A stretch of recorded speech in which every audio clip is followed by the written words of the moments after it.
Hallelujah, Yahweh. My name's Priscilla. I love Yeshua. I will be sharing some insights I got from Scripture. Let's break down walls, understand Paul. I will be glad if you learn anything at all. What did Moses see? No one has seen God at any time.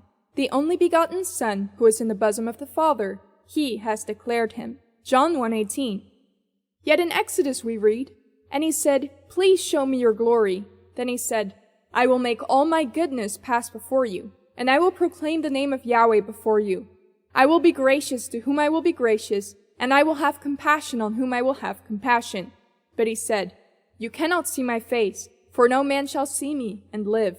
And Yahweh said, 'Here is a place by me, and you shall stand on the rock. So it shall be while my glory passes by, that I will put you in the cleft of the rock, and will cover you with my hand while I pass by. Then I will take away my hand, and you shall see my back, but my face shall not be seen.'" Exodus 33:18-23. Now Yahweh descended in the cloud and stood with him there, and proclaimed the name of Yahweh. And Yahweh passed before him and proclaimed, "Yahweh, Yahweh God, merciful and gracious, long-suffering and abounding in goodness and truth, keeping mercy for thousands, forgiving iniquity and transgression and sin, by no means clearing the guilty, visiting the iniquity of the fathers upon the children and the children's children to the third and the fourth generation." Exodus 34:5-7. What did Moses see when he was in the cleft of the rock, if no one has seen God at any time? Well, if we pay attention to the language used, the true majesty of this event might be unveiled to us. Cleft of the rock is already a hint. The cleft of the rock was the lens through which Moses could see God's glory. He is also covered with his hand. Who is the hand of God? Yeshua said to him, "I am the way, the truth, and the life. No one comes to the Father except through me. If you had known me, you would have known my Father also. And from now on you know him and have seen him." Yeshua said to him, "Have I been with you so long, and yet you have not known me, Philip? He who has seen me has seen the Father. So how can you say, 'Show us the Father'?" John 14:6-7-9. Could it be possible that this beautiful moment is Moses' encounter with Yeshua himself?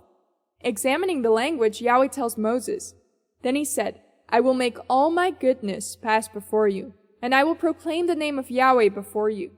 I will be gracious to whom I will be gracious, and I will have compassion on whom I will have compassion." Exodus 33:19.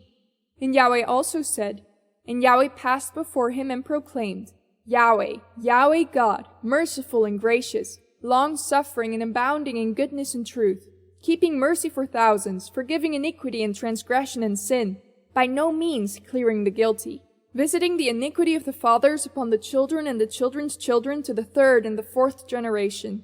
Exodus 34:6-7. Yahweh's goodness passed before Moses, and it proclaimed Yahweh's name or character. It proclaims the mercy of Yahweh as he forgives sins and iniquity, and his righteousness and justice in punishing iniquity. Isn't this the essence of Yeshua, displayed in his first and second comings? Among it, it also states Yahweh abounds in goodness and truth. John states something similar. "And the Word became flesh and dwelt among us, and we beheld his glory. The glory is of the only begotten of the Father, full of grace and truth." John 1:14. Yeshua is the glory of Yahweh, and it is by beholding him who declares the name of Yahweh that we can behold the Father. As Paul says, "But we all, with unveiled face, beholding as in a mirror the glory of Yahweh, are being transformed into the same image from glory to glory, just as by the Spirit of Yahweh." 2 Corinthians 3:18. "For it is the God who commanded light to shine out of darkness, who has shone in our hearts, to give the light of the knowledge of the glory of God in the face of Yeshua HaMashiach." 2 Corinthians 4:6. The glory of God is Yeshua, and Yahweh's glory is seen in his face. That's why it can be said of Moses that he spoke with God face to face, despite not having seen the Father's face. Paul states we see the glory of God in Yeshua as in a mirror, and that we do so with unveiled faces. Moses' face shone after his talks with Yahweh face to face, glory to glory, and he had his face unveiled when he spoke with God. Interesting to note is that it could even be said that Yahweh passing before Moses on the mountain specifically could be tied with an extraordinary event in another time. After all, God is outside of time. Consider this. As he prayed, the appearance of his face was altered, and his robe became white and glistening. And behold, 2 men talked with him, who were Moses and Elijah, who appeared in glory and spoke of his decease which he was about to accomplish at Jerusalem. But Peter and those with him were heavy with sleep, and when they were fully awake, they saw his glory and the 2 men who stood with him. Then it happened, as they were parting from him, that Peter said to Yeshua, "Master, it is good for us to be here, and let us make 3 tabernacles, one for you, one for Moses, and one for Elijah," not knowing what he said. While he was saying this, a cloud came and overshadowed them, and they were fearful as they entered the cloud.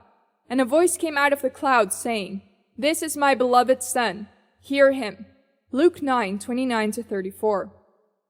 It is noted that Peter and the disciples saw Yeshua's glory, and the same could then be said of Moses and Elijah who were with him. We also see Yahweh's declaration of his Son in a cloud, which parallels the declaration of Yahweh's character in Exodus. Could this have been an overlap in time? Even more so, could Elijah's trip to heaven in a chariot and whirlwind tie him to this apparition at the same time outside of time? Elijah, after all, is heard of alive after that trip into the sky, in 2 Chronicles 21:12-15, though Elisha took over the office of prophet. It is something mysterious, but it would connect 3 supernatural passages that involve the same 3 people, all coming to light in the mystical transfiguration of Yeshua. Yahweh is outside of time and space, and I believe it is not beyond him to so beautifully and mysteriously tie these 3 incidents together.